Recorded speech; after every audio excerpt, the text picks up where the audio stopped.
the word has origins that I'm not going to waste your time knowing in Arabic poetry, but it's a word that is used for when two people have affinity and then they stop liking each other suddenly, and it turns into the opposite, which is the case in marriages a lot. And this is what he said, عليه الصلاة والسلام, لا يفرق مؤمن مؤمنة.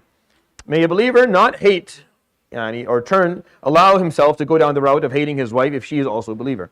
And I witnessed this when I was younger. I was thinking with one of my shuyukh, and one of his students, who was maybe a decade or more older than I was, and he came in and he told him, he started complaining to him about his wife. He started complaining to the sheikh about his wife, and she does this, and she said this, and her parents, and her father, and her mother, and all this stuff. So his answer was very, was very simple. He said, هل تشهد أن لا إله إلا الله وأن محمدا عبده ورسوله? Did you say لا إله إلا الله? He said yes. Get up then.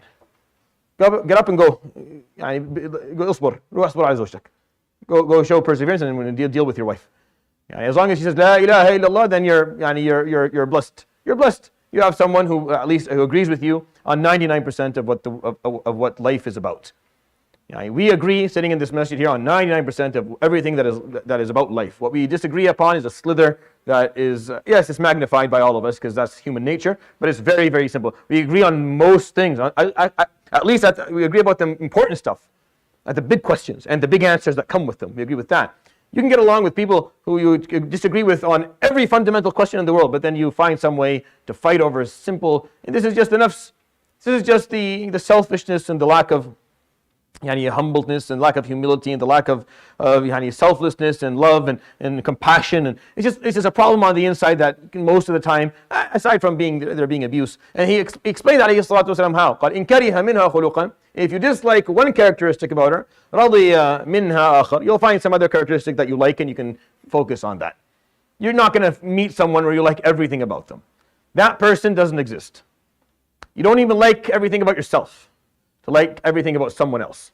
Right? You can't even like yourself to like others. So the person that you're looking for doesn't exist, and even if they did exist, you'd find a way to mess it up and find something you don't like about them. Or you would, with your bad characters, change their good characters into something that you don't like and then not like them for something that you caused in the first place. You see, it becomes very complicated. But it goes down to the same basic stuff, that we don't have the ability to seek a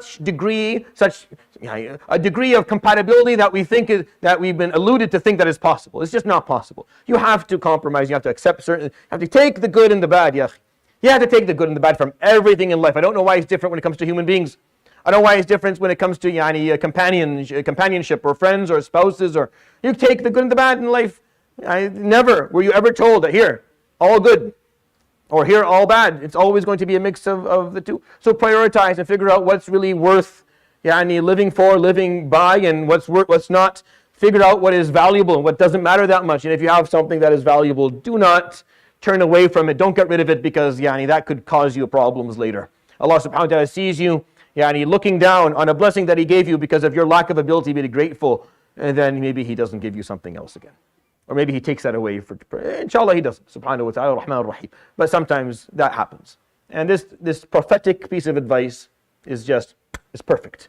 Just don't allow yourself to go down the path of hating no. If she's mu'mina, if you don't like one thing, then you'll like something else, and life will move on, and the sun will come up from the east, and you'll be fine, and so will she. And I think this is something that in the modern world we have really lost. We're losing this piece. We are becoming. I'm not a marriage counselor, and I don't do family therapy, and I never will.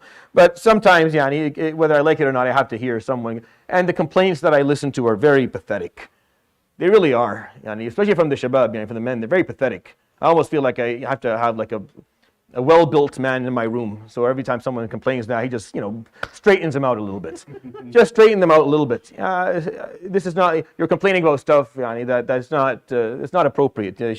She's doing more than whatever it is that, what she needs to do. And you're just being way too picky, and you're just lacking a little bit of humility and humbleness. And you're lacking your ability to see what your role is as a protector and a provider, and someone who's there to take care of a family. And I think we should all zoom out a little bit and see the bigger picture of what life actually is.